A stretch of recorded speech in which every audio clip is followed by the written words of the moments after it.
जो मीटिंग हुई मैं उससे बड़ा मायूस हूँ। हमारी मीटिंग जो है इसमें कोई मुतालबात नहीं माने गए और हमने स्मगलिंग जो पेट्रोलियम प्रोडक्ट्स की हो रही है उसको कहा।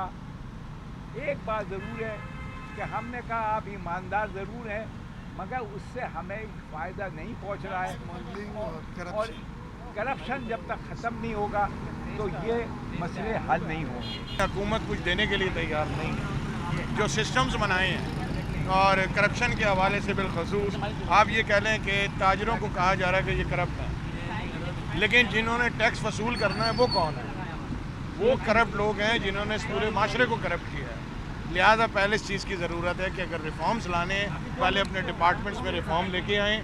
जब वो रिफॉर्म लेके आएंगे उसके बाद वो बात करें कि जनाब हम ये सिस्टम लाना चाहते हैं। अभी जो छोटे ताजरों की रजिस्ट्रेशन की बात हुई है उसमें अभी तक सिस्टम जो है वो अपडेट ही नहीं किया गया है और कोई भी जाके रजिस्ट्रेशन नहीं करा सकता है। इन्होंने कोई फैसला नहीं किया, बट इन्होंने ये कहा कि हम जो है ना कोई बेहतर चीज़ करेंगे आप लोगों के लिए, मगर कोई फैसला हमारे सामने अनाउंस नहीं किया।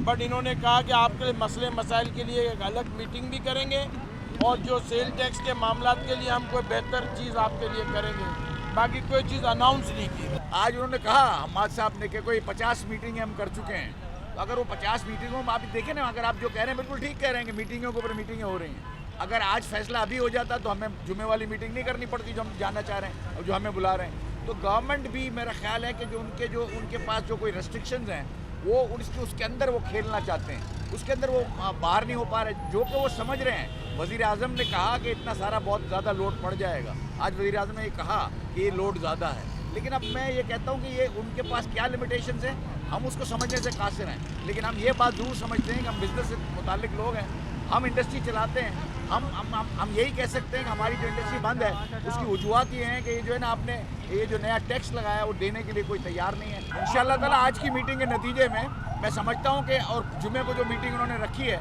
उसमें हमारे मामला काफ़ी हद तक हल होंगे। फिर उम्मीद है इंशाअल्लाह ताला कि वज़ीर आज़म ने खुद इंटरेस्ट लिया है, कराची आए हैं, कराची के मामला को देखने के लिए आए हैं। और कराची जो कि 54% एक्सपोर्ट करता है और आपका सबसे बड़ा हब है टेक्सटाइल का, ये 508 सेक्टर का, ये सारे फाइनेंस का, तो इंशाअल्लाह ताला हमको इसको चलाना है। हुकूमत का भी यही ख्याल है कि वो चलना चाहिए। पहले तो मैंने उन्हें एमनेस्टी की कामयाबी पे मुबारकबाद पेश की कि ये एमनेस्टी में ये देखें कि 1 लाख से ज़्यादा ऐसे नॉन फाइलर आए हैं जो पहले कभी नहीं आते थे। अब FBI का उनके साथ बर्ताव देखना है। अगर बर्ताव आपका अच्छा होगा तो नए लोग भी जो नॉन फाइलर हैं आपके टैक्स नेट में आएंगे। लिहाजा आप बिहार से कहें कि उनको आप अच्छी तरह से ट्रीट करें, वो आपका ट्रीटमेंट देखना चाहते हैं बाकी लोग। दूसरे मैंने ये कहा कि ये मार्कअप रेट बढ़ता जा रहा है और अभी IMF की एक रिपोर्ट आई है जिसमें वो कह रहे हैं कि 14% तक डिस्काउंट रेट लेके जाना है स्टेट बैंक ने। जब 14% स्टेट बैंक का रेट होगा तो बैंकों के रेट 16 और 17% हो जाएंगे।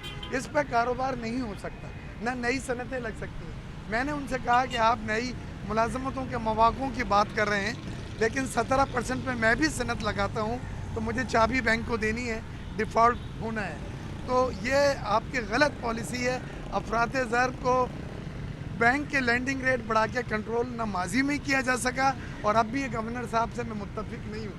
मैंने कहा मेरी और गवर्नर साहब की सोच बिल्कुल इस तरह से है, आपको इसमें इंटरवीन करना पड़ेगा, नहीं तो मुल्क में नई सनतकारी भूल जाए। आखिरी चीज़ मैंने उनसे कहा आप इस्लाहत ला रहे हैं, बिल्कुल सही है, लेकिन 70 साल की इस इकनॉमिक मैथ को 1 साल में आप सही नहीं कर सकते। इसको ग्रेजुअल करें, इसको आस्ते आस्ते करें, नहीं तो इंडस्ट्री जो है वो बुरी तरह मुतासिर होगी।